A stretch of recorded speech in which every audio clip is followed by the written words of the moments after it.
Shalom Bapak Ibu Saudara kasih Tuhan, kembali kita berjumpa dalam acara renungan harian pada hari ini. Sebelum kita melakukan aktivitas kita kembali diberkati dengan kebenaran firman Tuhan. Mari kita tundukkan hati kita di hadapan Tuhan. Bapa, kami boleh mengucap syukur pada hari ini Tuhan, mengawali segala kegiatan kami hari ini. Kami akan diberkati dengan kebenaran firman. Kiranya urapan dari Allah boleh turun atas kami. Haleluya. Amin. Bapak Ibu sedang kasih Tuhan, hari ini kita akan belajar satu kisah yang sangat menarik. Seorang bapak yang bergumul untuk anaknya yang bisu, tetapi anak ini kerasukan roh jahat sejak masa kecil.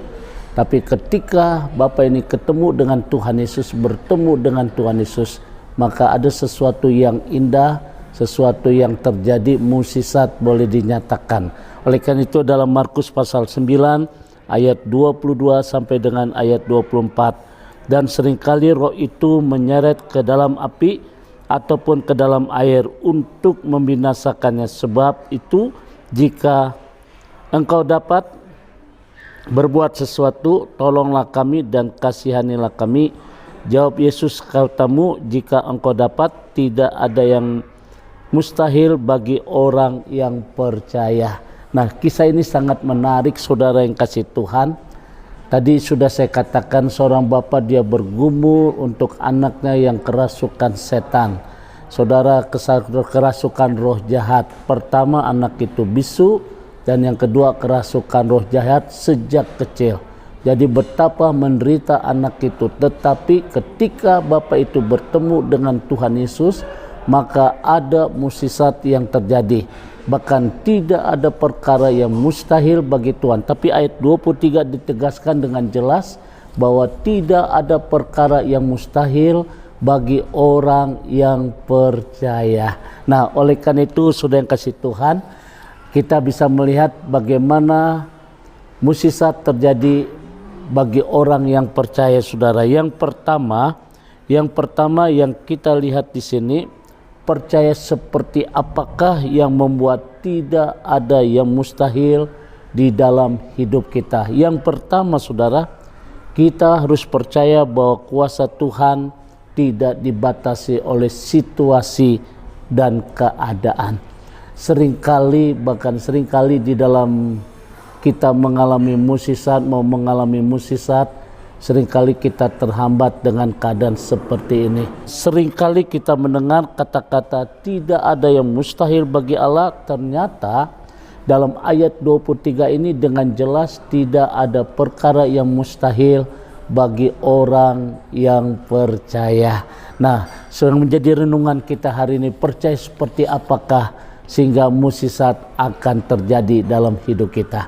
Yang pertama saudara yang kita perhatikan, kita harus percaya bahwa kuasa Tuhan tidak terbatas oleh situasi dan keadaan.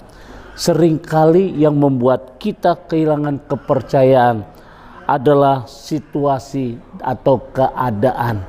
Ketika dokter memvonis kita tidak ada obatnya, ketika dokter memvonis kita umur kita tinggal sesaat, nah seringkali kita berpikir bagaimana mungkin Tuhan bisa dapat menolong kita. Atau rumah tangga kita bagaikan sebuah telur di ujung tanduk yang siap kapan pecah.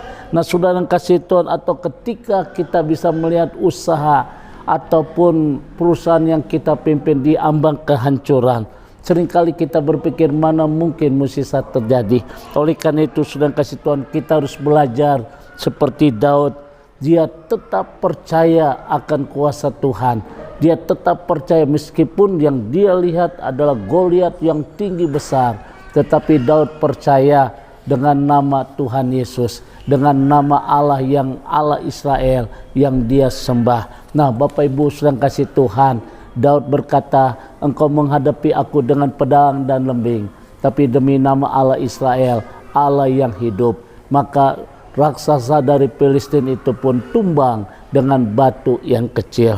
Nah Bapak Ibu sedang kasih Tuhan, hari ini kita belajar satu hal yang indah.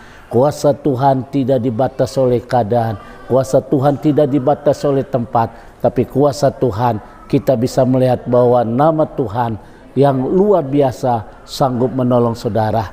Kiranya Tuhan memberkati. God bless you. Mari kita tundukkan hati kita. Bapa di surga, kami bersyukur pada hari ini Tuhan untuk firman-Mu yang mengingatkan kepada kami bahwa mukjizat akan terjadi dalam hidup kami. Kuasa Tuhan akan dinyatakan dalam hidup kami. Sekalipun kami menghadapi satu lembah kekelaman, kami percaya bahwa bagi Tuhan tidak ada perkara yang mustahil. Tapi Yesus menegaskan bagi orang percaya tidak ada yang mustahil. Terima kasih Bapa, kiranya firman Tuhan menjadi pegangan kami pada hari ini. Dalam nama Tuhan Yesus, haleluya, amin.